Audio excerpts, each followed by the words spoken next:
বিসমিল্লাহির রহমানির রহিম। আপসহীন দেশনেত্রী বেগম খালেদা জিয়ার নিঃশর্ত মুক্তি, বিএনপির ভারপ্রাপ্ত চেয়ারম্যান দেশনায়ক তারেক রহমানের সকল মিথ্যা মামলা প্রত্যাহার,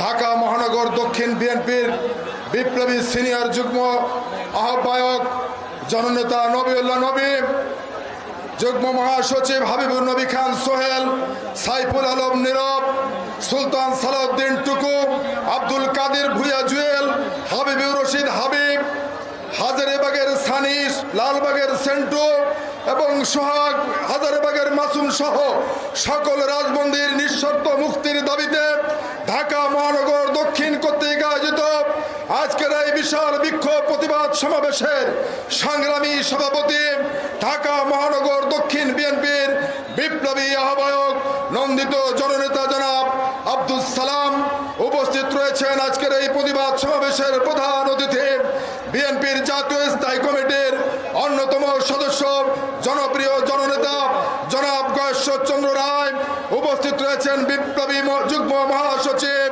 অ্যাডভোকেট রুহুল কুদ্দুস রিজভী আহমেদ, উপস্থিত রয়েছেন জাতীয় নেতৃবৃন্দ, জাতীয়তাবাদী স্বেচ্ছাসেবক দলের বিপ্লবী সাধারণ সম্পাদক রাজীব হাসান, সাংগঠনিক সম্পাদক নাজমুল হাসান, দক্ষিণের বিপ্লবী সভাপতি জহিরুদ্দিন তুহিন, সাধারণ সম্পাদক সাদ মোর্শেদ পাপ্পা শিকদার সহ সকল পর্যায়ের নেতৃবৃন্দ, সকলকে আমার ব্যক্তিগত পক্ষ থেকে জাতীয়তাবাদী স্বেচ্ছাসেবক দলের পক্ষ থেকে জানাচ্ছি রক্তিম শুভেচ্ছা, বিপ্লবী অভিনন্দন।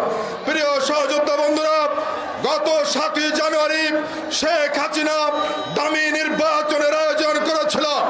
বাংলাদেশের সাধারণ মানুষ দেশনেত্রী বেগম খালেদা জিয়া, দেশনায়ক তারেক রহমানের আহ্বানে শেখ হাসিনার সেই দামি নির্বাচন বর্জন করেছিল।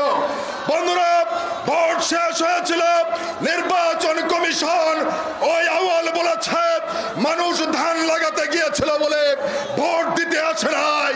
বন্ধুরা, উপজেলা নির্বাচন শুরু হয়েছে, প্রথম ধাপে বাংলাদেশের মানুষ সেই নির্বাচন প্রত্যাখ্যান করেছে। সাধারণ মানুষ নির্বাচনে অংশগ্রহণ করে নাই, ভোট থেকে সাধারণ মানুষ দূরে দাঁড়িয়েছিল। বন্ধুরা, হাবিবে আওয়াল বলেছে মানুষ ধান কাটতে গিয়েছে। আজকে আমরা বলতে চাই নির্বাচন কমিশন বুঝতে পেরেছে বাংলাদেশের মানুষের স্বপ্ন রয়েছে ধানের শীষের মধ্যে। শেখ হাসিনা হচ্ছে, আপনাকে বুঝতে হবে বাংলাদেশের মানুষ ধান রোপণ করে ধান কেটে ঘরে তোলে, আপনার কোনো অবস্থান বাংলাদেশে নেই। আমরা বিশ্বাস করি যতক্ষণ না পর্যন্ত এই ফ্যাসিবাদ মুক্ত বাংলাদেশ প্রতিষ্ঠিত না হবে ততদিন পর্যন্ত আমাদের আন্দোলন সংগ্রাম অব্যাহত থাকবে। লড়াই চলছে, লড়াই চলবে। দেশনেত্রী বেগম খালেদা জিয়া, দেশনায়ক তারেক রহমানের নেতৃত্বে সকলকে ধন্যবাদ জানিয়ে আমার বক্তব্য শেষ করছি। খোদা হাফেজ। বাংলাদেশ জিন্দাবাদ, জাতীয়তাবাদী স্বেচ্ছাসেবক দল জিন্দাবাদ, শহীদ জিয়া অমর হোক।